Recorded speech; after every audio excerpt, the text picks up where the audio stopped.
I've had a lot of jobs in my life.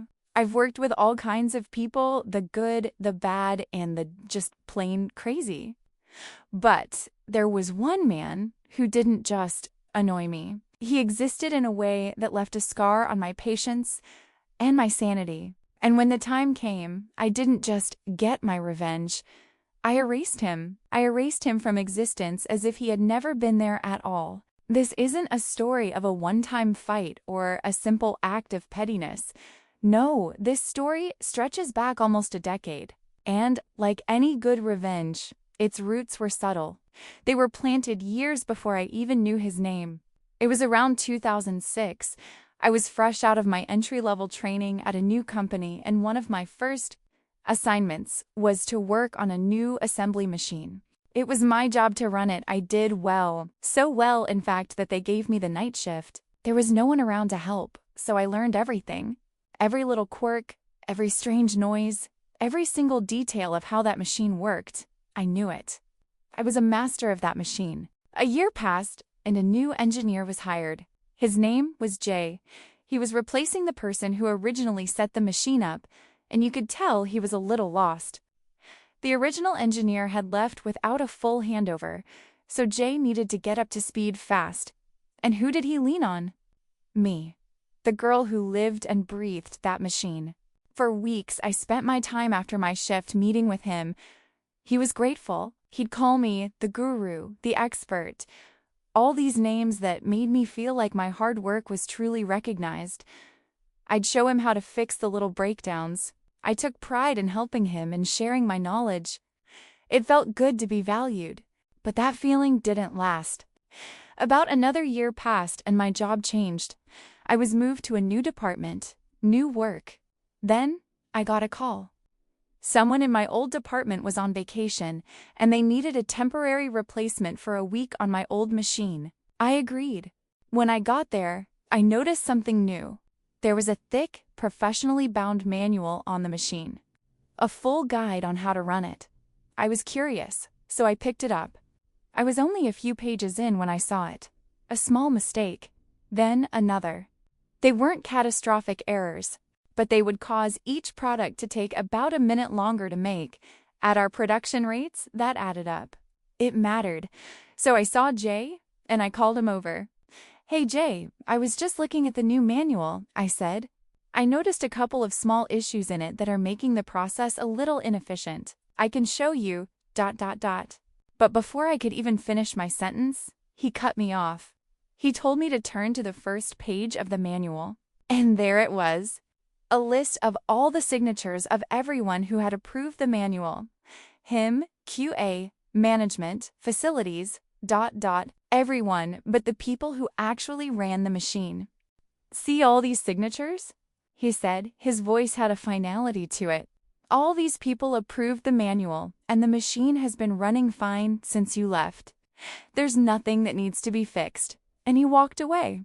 Just like that. The guru, the expert, was now someone not even worthy of 5 minutes of his time. The person who taught him everything about that machine was dismissed without a second thought. The sting of that disrespect stayed with me. It was a small thing, a petty thing, but it was the first seed of revenge. Years passed.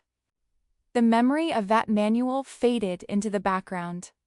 My career advanced, I got promoted twice, and my new life took me to the ultimate corporate setting, the cubicle farm. And that's where I saw him again. 2 cubes down from mine, Jay. It was horrible. He was a human noise machine. He couldn't just type. He didn't even hunt and peck.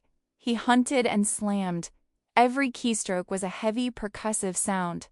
Wham! Followed by a frantic wham, as he tried to catch up. He would just slam his fingers onto the keyboard as if he was angry at every single letter. But it didn't stop there. He was always making noise. A quiet hum. A bad rendition of a song stuck in his head. Da-da-da-da-da, do. Ba-ba-ba-ba. The whistling was the worst. It was loud, off-key, and relentless. It wasn't just me. Everyone around him was trying to find a way to make it stop. You can always tell when Jay's writing an email, one coworker would say with a forced laugh. I could ask IT to get you a quieter keyboard, another would offer hopefully. But Jay just shrugged. He liked his keyboard. He was too old to change his habits. He'd been singing so long he didn't even notice it. I tried asking for a different cube, a quieter one, but I was denied. There was nothing I could do. I finally gave up and bought a good pair of over-the-ear headphones, a silent shield against the constant noise. But even with them, I was a prisoner. I couldn't talk to a coworker or make a phone call without that incessant hammering in my mind. For 4 years, I dealt with this. 4 years of low-level, constant torment. All from the man who had so casually dismissed me years earlier. I got my headphones and resigned myself to the quiet torture. I had no idea my moment of triumph was just around the corner. Then one day he announced it. He was leaving, retiring. He talked about his plans to get an RV and drive around the country. I smiled, but on the inside, I felt something I hadn't felt in a long time. Pure, unadulterated relief. I was finally, truly free of him. Now, my company was pretty big. When people left their desks, their lockers, their coat rack spots, they weren't immediately reclaimed. It was an unspoken tradition. People who had been there a long time would have their space preserved for months, sometimes even a year or two. And Jay, having been there for 10 years, certainly qualified. But I didn't want to see his ghost. I didn't want to walk by his empty cube and be reminded of his loud keyboard and off-key whistling. I didn't want to be reminded of the time he called me a guru and then, a year later, treated me like I was nothing. I didn't want him to simply be gone. I wanted to erase him. On his last day, I stayed late. I was usually one of the last people to leave anyway, so it wasn't out of the ordinary. As everyone trickled out, their voices and laughter fading into the night, I waited until the whole office was silent. And then I acted. I started with his desk, I took his nameplate off. I returned his unused stapler and his extra pens to the office supply cabinet. Anything that was uniquely his, I threw away. Then I went to his locker. It was a prime spot. I took his name tag off and emptied the things he had left into the lost and found bin. I went around the office, finding every engineering contact list, every bulletin board. I found his name and I took it off. I printed out new lists, new bulletin board information, all with his name missing.